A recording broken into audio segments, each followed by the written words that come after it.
Bonjour et bonsoir très chers internautes. Balandi à Rimer de Kinshasa, Sangoya Congo. Oya Bino, Benjamin Monasuka, actualité, pièce contre pièce. Ndega Nzambasa Mokiliango, Bamsoto Lamuka, Bamisusu Bauti Kolala, Ndega Tolobaka.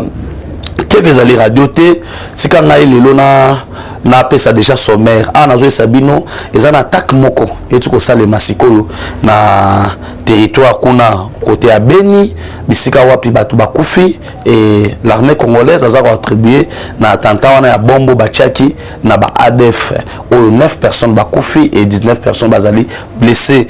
Nous compatissons avec nos frères, paix à son âme, le président Eduardo dos Santos oyo ancien président d'Angola oyo aoti ko quitter biso. Vraiment, tous en a passé na motema. Car en actualité politique, nous allons parler de l'Est de la République en long et en large. Je reviendrai encore sur les pourparlers où les cas qui na Otobengi Angola. Qu'est-ce qui se passe aujourd'hui? Les gens qui se mettent à critiquer. Je vais expliquer plusieurs faits où ça m'a namoka.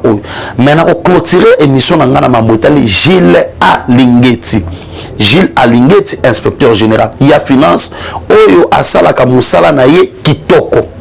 Parmi Batu Oyo, Batravaillera na Mokonza Moka. Si on a aujourd'hui des progrès dans le domaine et belé à finance, parce que Moka peut tambola et sengeli ba régie financier et ça Moussala Nango. Et sengeli ba entreprise publique et côté ça Moussala Nango. Et sengeli ba service à l'État et côté ça le meilleur na kati ya caisse ya l'État.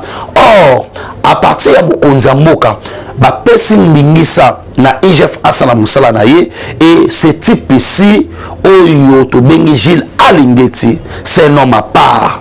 Ce qui était mais pour réussir il a fallu sur le plan financier ingeza la passe avec la patrouille financière Gilles Alingeti a réussi kokanga bamibi bato bakomi kobanga auto bengi contrôle ya IGF kolekana courant c'est que bato bakomi tala elonga Gilles Alingeti bakomi kobanga yango kolekana oya Satan. Ça veut dire coup de chapeau na Gilles Alingeti musala kitoko Gilles Alingeti. Je vais parler na profondeur et tikanga ina na kende na auto bengi actualité oyo ya makambotani sécurité na mboka na biso. Chers frères et sœurs, voilà, n'a partout dans le monde. Dans bien, si je parle, moi je parle nation. Il y a un monde chaque fois dans le Congo, il y a une exclusivité, il y a un drapeau. Je pense que je mais le seul drapeau, c'est moi. Dans le drapeau, pourquoi? Parce que moi je parle nation. Je défends ma nation par rapport à Marambo Zali Salema. D'abord, pour votre information, conseil Moko Mokonza Moka a déjà narissé. Et Marambo ça narissé Zali top secret. On n'est pas là, il y a divulguer l'information surtout. Oyo Salema parce que il paie que des sommes et maliboso awa RDC par rapport à récit parce que Anazo Sabino déjà na niveau ya Moscou bayamba qui déjà délégué à Mokonza Moka na niveau ya Moscou bino moko allez-y comprendre toujours tendre vers nini Mokonza Moka nazonga na mamboleki na Angola parce que nazomona réaction. Est-ce que les gens qui peuvent réagir bato Kabila, est-ce que bato Kabila pena bo le kapena TV bo réagir Bolo Baké, Fati Ayebi ko contrôler crise oyote. Que gestion ya crise, gestion ya makambu ya Est. Kabila a bien géré. Kabila a bien géré. Il y a eu combien de morts? Je vous rappelle qu'Obanda Kabila doit pouvoir tirer l'eau. C'est plus ou moins 8 millions de morts. 8 millions de morts et la population de Haïti.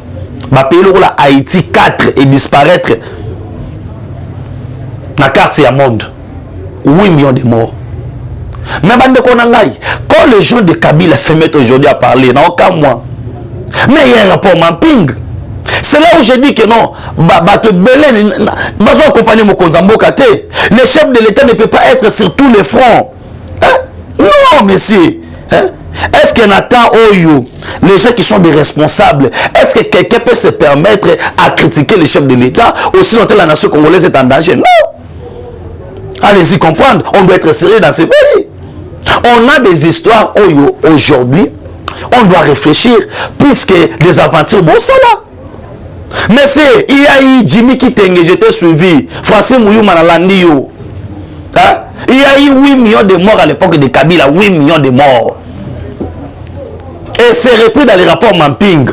Normalement, la ministre de la Justice, normalement, et c'est là qui, tant qu'elle est sur le plan judiciaire, sur le plan international, qu'il ait un tribunal de paix. Oyo et Kosambisa tous les crimes commis en République du Congo. L'ONU a déjà fait son pas. Il y a un rapport Mamping. Il y a un rapport Mamping. Et dans le rapport Mamping,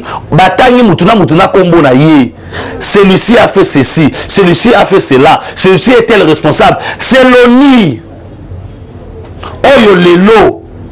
Malgré soit incapable de nous défendre, malgré qu'ils ne sont pas là pour le maintien de la paix, mais quand même, il y a un document où ONU à ça là, où ils allaient, quand on a banni bêta rapport Mamping, dans un rapport, tu auras de larmes aux yeux. Est-ce que les gens de Kabylie peuvent aujourd'hui parler? Mais laissez-moi maintenant entrer dans Makambo et l'équipe à Luanda. Parce que c'est grave. Quand vous vous mettez à parler, c'est grave. Si on a aujourd'hui, si on dit que non, l'armée congolaise est infiltrée, vrai ou faux? Moi, je commence à écrire d'abord vrai. L'armée est infiltrée. Quand on était à l'école, on disait, quand il dit vrai, on va te dire, justifiez votre réponse. Je justifie maintenant ma réponse. Justification de ma réponse, je débute maintenant. Pour la justification.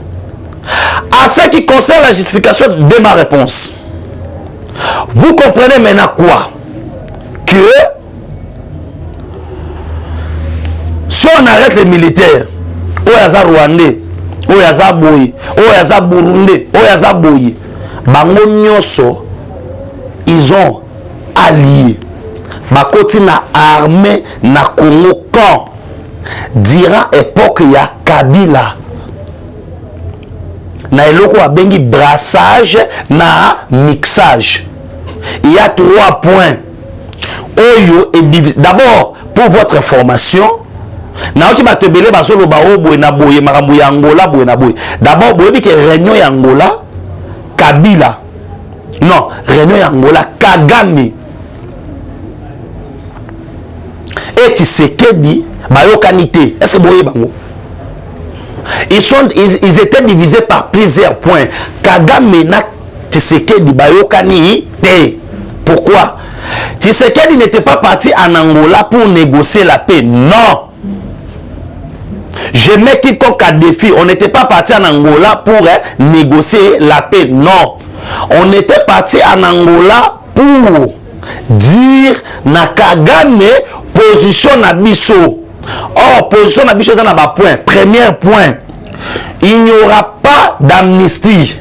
C'est que les gens qui ont commis le crime contre le guerre, contre l'humanité, crime de guerre, deuxième point, il n'y aura pas de brassage. Il n'y aura pas de brassage. Ça veut dire on ne va pas intégrer les terroristes, les rebelles qui sont des Rwandais dans l'armée congolaise. Là, même si vous allez tout faire, Tshisekedi ne va pas accepter cela. Et le troisième point, c'était concernant les ressources naturelles. On doit respecter la souveraineté de la République démocratique du Congo.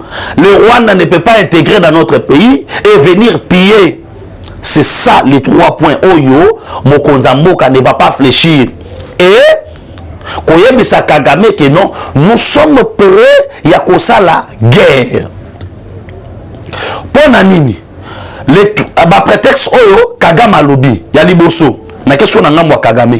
Kagame dit que les FDLR sont alimentés par l'armée congolaise pour la attaquer. Or, les argumentaires Oyo, il y a que FDLR, Bazaboui, c'est faux et archi faux. En 2013, Kabila a coté ça 3500 Rwandais. Je dis bien 3500 Rwandais na Mokoyo. 3500. Comment on a ndako 3500? 3500. Dans les 3500 Rwandais Kabila kotisa.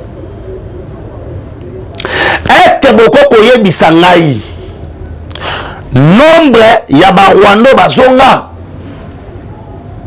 ta bakotaka babaka 3500 mokolo babimaka toyebite et soki bakota pour nokanga ba FDLR, cela veut dire ezali na otobengi déjà pas ORD sa sala andima kokotisa armée rwandaise wana tanga kotisa armée rwandaise. Assemblée nationale est évité, ministre de la Défense a évité, écouta même limogeage, il y a Otobengi, Vital Kamerhe a démissionné parce que l'oba non, makamwana ngana yebi a moté, makamona oloba et ça m'a likolote, ça m'a awanase na République démocratique du Congo en 2013, ba côté ça, ba Rwandais sous prétexte ba yokoluka FDLR. Maintenant je demande à M. Kagame, il y a eu combien de FDLR au Yobokangaka? Ils sont combien? Les FDLR autant au Rwanda côté qui na Congo au bakangaka baza combien? Essayons de faire le calcul ya ba FDLR.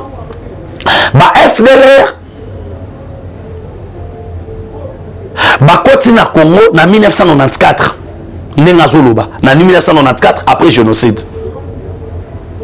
De 1994 ti lelo na 2022 ça fait combien? C'est 26 ans. 26 ans, sur la bourse santé. De 1994 à 2022, ça fait 26 ans. On sous-attend que ceux qui rebellent sous Kazakh à 24 ans, le lot FDLR a sous Kazali à 50 ans. 50 ans. Et ce Kazakh à 50 ans, il ne représente plus les dangers. Ils ont représenté le danger à Moroté pour la Rwanda. Parce que c'est ma coli. Est-ce que FDLR bazali alimenté? Mais Kagame bako c'est en 2013 et pas Kabila. Ba pesa ye loko azaki na ba renseignement nyo surtout que ba FDLR baza out. Batikela Kagame Kongo mobimba akota akanga a bloqué ba FDLR ba monanité. Ça dit prétexte ba FDLR est simbité. Or quand le Congo dit la guerre est kaka pona kokanga pona kobengana otobengi M23 libanda ya Congo te. La guerre c'est-à-dire pour cette fois-ci le Congo est prêt aussi à franchir frontière tokota na Kigali parce que Kigali azoloba ke M23 baza ba rebelle congolais mais ce qui M23 baza ba rebelle congolais. Comment Kagame peut faire les déplacements? Je vous rappelle que Bakoro Nyon surtout Kabila Bando Sena Kagame Bande Kotina ba M23 Bakende ko sala ba accord ba rebelle ko sala ba accord Banda Fachaye Kagame komi mal à l'aise. Kagame a se déplacer na babilo ko pamba te. Kagame a sali déplacement. Ça veut dire il a tout intérêt na conflit wana, c'est pourquoi Kagame a commis ko sala déplacement. Mais Kagame il sort de ces histoires, il devient ridicule. Comment Kagame devient ridicule?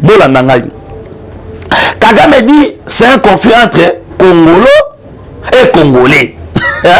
C'est un conflit. Maintenant, depuis quand Kagame a comment porter-parole, il y a des Congolais pour ne pas Congo. Depuis quand Kagame a comme préoccupé na conflit entre les Congolais et les Congolais. C'est noir sur blanc. Les M23 ce sont des Rwandais. Et puis pourquoi Kagame s'est déplacé? Guerre au Banek au Salema, Kabila a autorisé M23, rebelle au Rwandais, en autre temps, on a tenu na biso ba Congolais et il venait, il massacrait les Congolais. Maintenant, avec la venue du chef de l'État, et puis Nazoé Sabatouboui, soyez-en rassurés. Tout ce que Kagame a dit en Angola n'est pas parole de l'évangile. C'est pourquoi l'armée congolaise sur terrain est vigilante. Vous vous souvenez que tant Kaka sommet Sili, Kagame Oyabanda Kolukazu Yangote, les M23 ont attaqué directement. Et l'armée congolaise n'a pas tardé à repousser. affaire à Congolais na ba Congolais.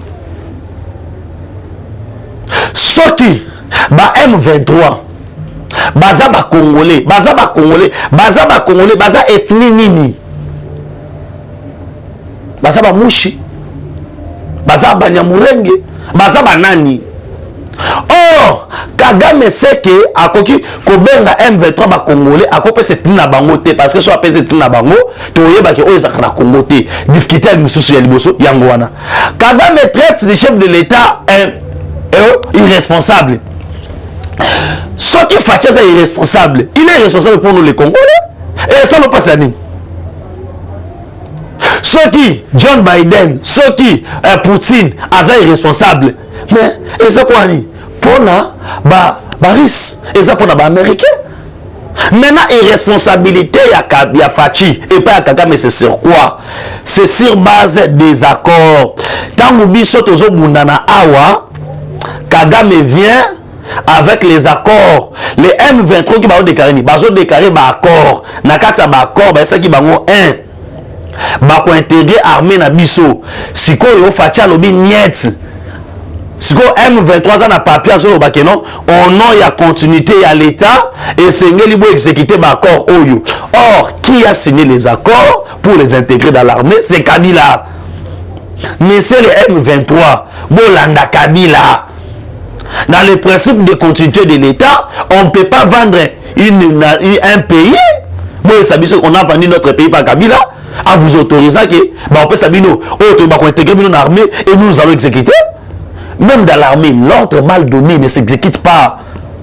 Ça, ce sont des contrats mal signés.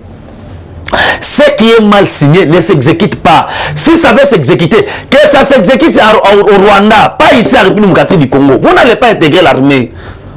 Là, je vous dis, vous n'allez pas intégrer l'armée. À ce qui concerne Brassard Tobo Yango, mais les M23 sont en train de brandir l'accord signé avec Kabila, qui leur disait que non, bah pour intégrer l'armée. Chose grave.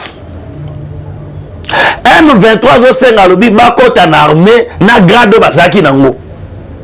Or, ce qu'on a bango nyo soto bazaka ba colonel, ba général, ba colonel, ba général, ba major. En fait, c'est quoi? Bazana système ya intégrer armée na biso na ba grade ba officier supérieur pour ba konza pour ba intégrer ba mbolombolo na baba utaka Rwanda tamba ok na ba na guerre babo ma ba congolais pour mo matika la ba régner. Mais si on est armé, on a garde caporal, on a garde sergent. Pourquoi on est armé, mais on a garde kakaya major, général, yango facha lobby, makambu ya brassage, tobo yango. Et puis de 3, pardon, le M23, balingi bakota na ba institution politique. Donc on dit malisou sous tête transformation, il y a un groupe rebelle en parti politique. On dit mara yango na ba RCD, on dit mara yango na ba MLC, mais na M23 pendant lindo tobo yango parce que on ne peut pas continuer à jouer avec une nation. Ça c'est blague avec nous. Et Facha lobby et l'autre côté. Or, des temps de Kabila, M23 zo yokawana. Batouan tozo mona tala. Goma ekweya na tangu ya Kabila. Bunagana wana ekweya. Mais lelo Kagama oko kako koboto la Bunagana mobimba te. Akwa koleka te avec toute l'armée wa sanango. Bibundole wa sanango appuyé par les États-Unis, ba pays nyonso boyebi wana. Ils ont appuyé Rwanda. Mais ako leka Bunagana te. Hein? Papa, mais ça qui binoké, il y a eu changement dans ces pays. Et le changement, c'est Félix Antoine Tshisekedi Tshilombo. Accueilli, il y a un autre réunion, il y a Rwanda et Silina Otoyoki Bayokanité. Il n'y a pas Yoko Yokanabou, non. Tshisekedi est resté sur sa position. Et sur terrain, l'armée congolaise, ils ont continué à bêta. Mais, pour retenir, na makamwana ke, na fungo la parenthèse, moi, on a kanga mangu. Eza nini na kati ya ba dossier oyo James Kabarebe na kati ya na sommet na Angola azoko akize Uganda alo bake Ce qui M23, c'est parce qu'il est appuyé par l'Ouganda. Or, automatiquement, na Ouganda, na Angola, na Ouganda, na Rwanda, on ne peut pas leur faire confiance. Hein? Et on ne peut pas imposer au Bengi entrer à Rwanda, pas à l'aise dans le Canabiso. Et il n'y a pas d'accord au Sala, Isusu, na Kagame. Bako Sabino te que oh non retour il y a avion rwandais bonabo non. Et on va déterminer Mamounenge Joken. Le Rwanda c'est un pays où il y a option militaire et c'est acceptable et nous irons dans ma option militaire. Mais pas si nanga lelo c'est par rapport à makambo oyo et outi koleka si manzanga lelo na niveau dans l'est de notre pays. Hier soir à Loumé, dans les territoires de Beni, un centre de santé incendié, 14 civils tués et 9 malades, certains morts calcinés. Les autorités attribuent l'attaque chez les ADF.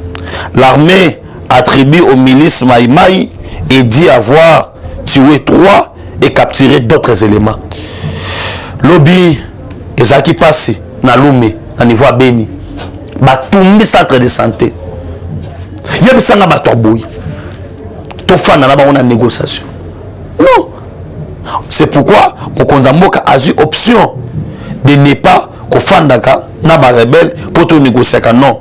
Tu négocier na bango et l'autre mon côté pour nanini parce que ces gens-là, baye na mboka na biso, non pas pour mboka qui est liboso, mais baye na mboka na biso pour na ko détruire mboka na biso et biso to gondi maté que non, les gens qui viennent pour nous détruire, tout ça na bango blague et ça na mutuna makolo non.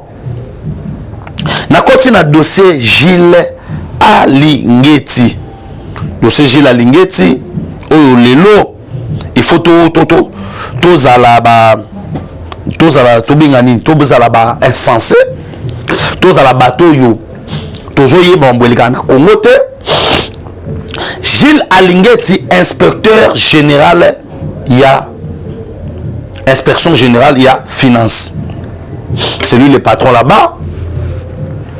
Na début, Batouba Monaki IGF où exista Bandakala, où Mouzito Blokaka, Batouso Ano Boulonde, non, ils ont un institut supérieur, tous les années, Batouba qui fonctionne en côté.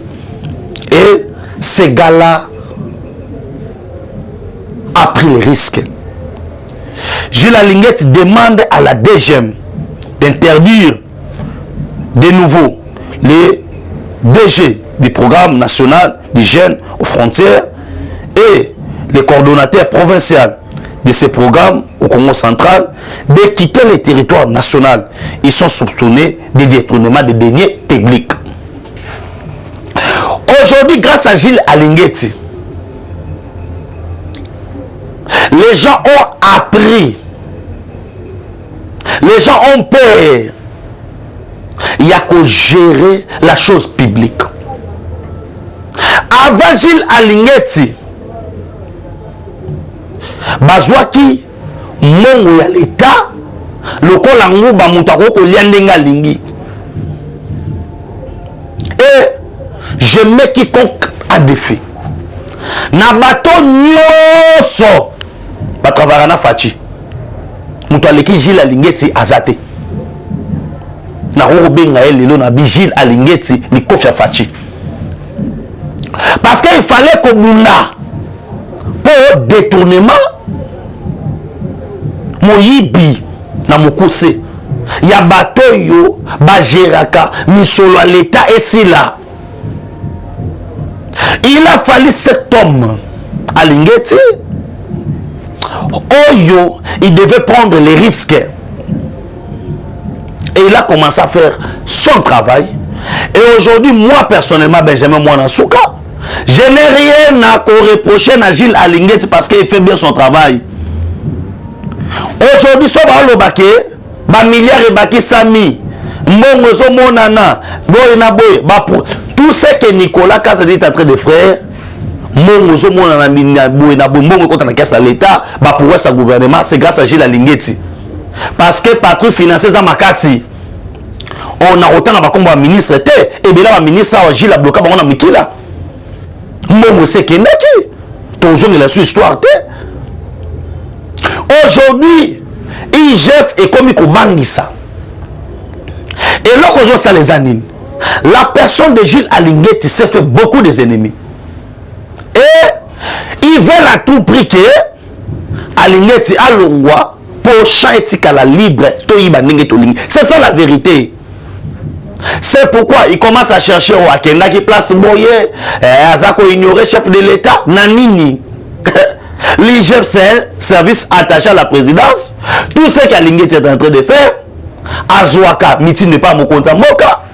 Et Alingeti est contrôlé. Hein? Alingeti est contrôlé. Et vous allez venir dans la presse. Comme vous, Lelo Oyo, Soki Kaka Balongo, Gilles Alingeti. Au moins, il y a des gens qui vont sauter. Ils vont sauter pourquoi? Parce que Gilles a si bloqué, a si fermé beaucoup de trous pour Congo te profiter. Aujourd'hui, à Congo, les points d'ingratitude. Pourquoi tu recommences à un niveau Oyo? Quelqu'un qui fait bien son travail. Malobi, l'œuvre humaine n'a été jamais parfaite.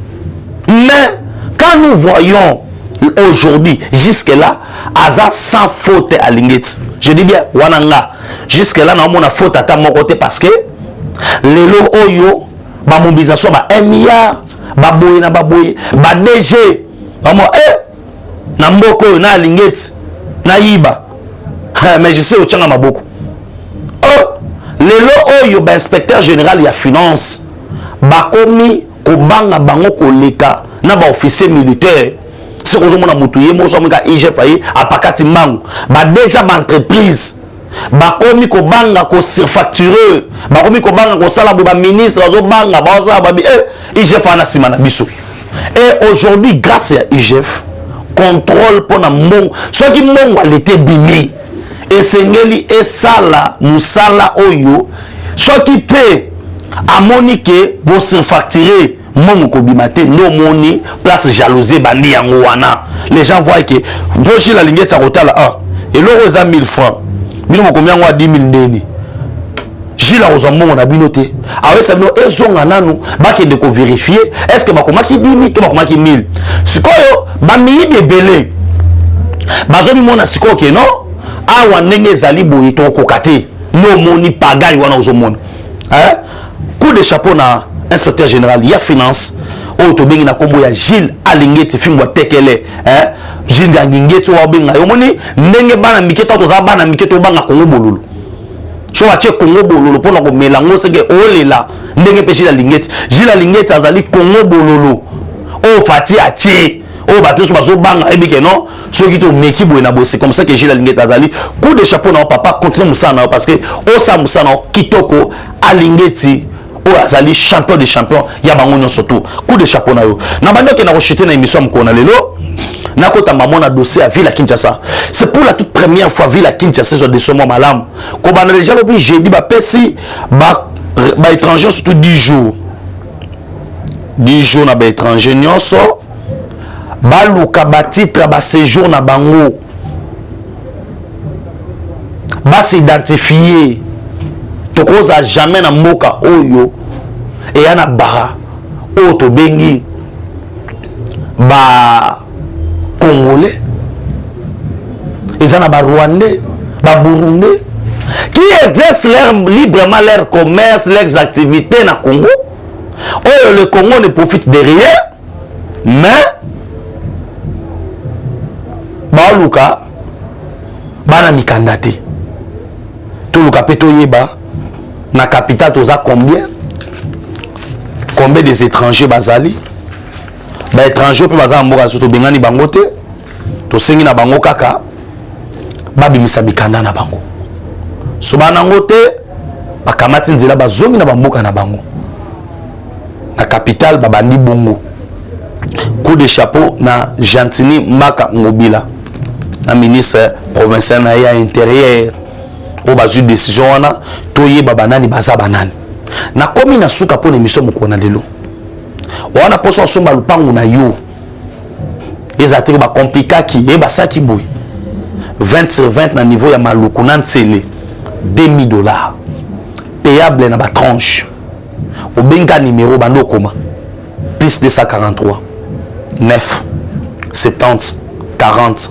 89 57 plus 243 9 70 40 89 57 soit au comé lingai na Instagram ok na Instagram oloki Benjamin Mwanasuka ok na TikTok oloki Benjamin Mwanasuka ok na Facebook o aimé page Benjamin Mwanasuka o na WhatsApp no bengi na numéro wana plus 243 9 70 40 89 57 soma le pango na toute sécurité et ça le la 5 ans na poto ça 6 ans na poto o yakota le pango na yo batiango bien en bonne et forme c'est pour aider pour que ba escroc so balungwa o apena poso somo bectar nous tendons déjà vers le mois d'août o to benga mois o to lonaka faut bon ça da terrain na mois d'août pour septembre tambu les obeta bilon déjà na mabele ba benga en saison a yango zo banda o kolona manio ko nguba tout saison à calamité et profiter pour nos contacts na biso pour na tracteur bani benga na numéro wana to koma pe na ferme na yo to ta ba difficulté aux anango to yeba ndenge nini na ministère agriculture bani ba ko aider yo et tout consort et na rappeler ka na même numéro wana plus de 143 9 70 40 89 57 na éviter lo biso na salle émission ce c'est que lo na salle émission te boye ba déjà que dimanche ezali bongo anniversaire de Konabino Benjamin Mwanasuka ba cadeau na bino ba ko poster biso ba nini oza très important pour tant na bandole kaleka na ba émission na bandozo pe moi ba buto ba souhaiter ki nga joyeux anniversaire to tche ba ngopé pe ko benga e ko sa biso malamu parce que les 10 oyo mbotama elamu pona ndeko Benjamin Mwanasuka na rappeler pe na ba on soit linga biso merci na maman Brigitte Kaja pourquoi pas giso le tete fou moi Italie na remercier ya le moulamba en direct à Maroc na Didi Alongo motema nani papa ya Sephora na pesi merci na Didier Moulamba pourquoi pas na pesa merci na dollar rouge balobi les billets qui parlent vraiment toujours là toujours pourquoi pas ba on surtout Zefilomé les président Chim Nzambe abatela yo na bossa était présent chez Kito Mouchachino et village Moloka est toujours Fachi Béton Tozalawana toujours pour na ko appuyer ba œuvre mokonza moka pourquoi pas na pesa merci de Goransi au bazar équipe mukona lelo je suis wana fandi Jérémie Atabilala la main sala musala kitoko vraiment mambo qui est tellement kitoko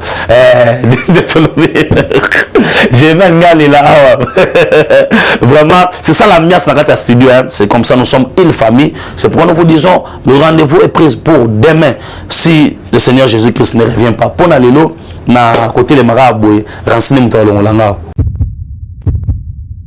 Eshima, votre magazine qui bat au rythme de l'actualité. Une réponse à vos besoins en information, un éclairage dans divers domaines. Impartial, documenté, instructif. Eshima, au cœur de l'info. Retrouvez la nouvelle édition. Le service national de la RDC, une seconde chance pour les Koulouna. Le commandant du service national, le général-major Jean-Pierre Kassongo Kabouik, est en passe de réussir le plus difficile. La conversion des délinquants juvéniles appelés Koulouna en bâtisseurs de la République. Jean-Pierre Kassongo Kabouik a réalisé des avancées notables à la tête de ce service qu'il occupe depuis juillet 2018. Ce jeune délinquant, presque indomptable dans les rues de Kinshasa, ont finalement été maîtrisés au centre pilote de Kanyama KCC. À ce jour, ils sont endoctrinés et formés à rendre service à la nation, à devenir utiles pour le pays. Au total, 2000 anciens Koulouna devenus aujourd'hui bâtisseurs ont perçu leur premier salaire après une période de 14 mois de formation dans plusieurs domaines, notamment la maçonnerie, la menuiserie et autres. Cette étape a concrétisé la volonté exprimée par le chef de l'État, Félix Tshisekedi, qui prône une autre méthode plus humaine pour l'encadrement de ce jeune brigand urbain et leur réinsertion sociale. Cela à travers la formation pour servir de main-d'œuvre au profit de la République démocratique du Congo. Dans un long entretien accordé à Eshima Magazine, le général-major Jean-Pierre Kassongo Kabouik explique le retour 4 ans après de la production agricole à Kanyama KCC. Dans cette interview exclusive, le commandant du service national égrène les réalisations de cette structure qui revient d'une longue léthargie. Il évoque l'expérience des cantines militaires et policières et révèle que son service paramilitaire mettra bientôt ses cantines à la disposition du campus universitaire en faveur des étudiants. Focus. L'équipe Mwakadi fait exploser le compteur. La DGI dépasse 200% des recettes fiscales au mois d'avril 2022, soit le triple réalisé en avril 2021. Une performance historique jamais réalisée au sein de cette régie financière. À lire également, les FARDC progressent de 5 places au monde selon le classement établi par Global Power. Analyse de l'état de siège décrété depuis 1 an dans les provinces de l'Ituri et du Nord Kivu. Découvrez également plusieurs autres sujets à lire dans ce nouveau numéro. Retrouvez l'intégralité du magazine Eshima dans les kiosques. Eshima Magazine, un nouveau standard d'information.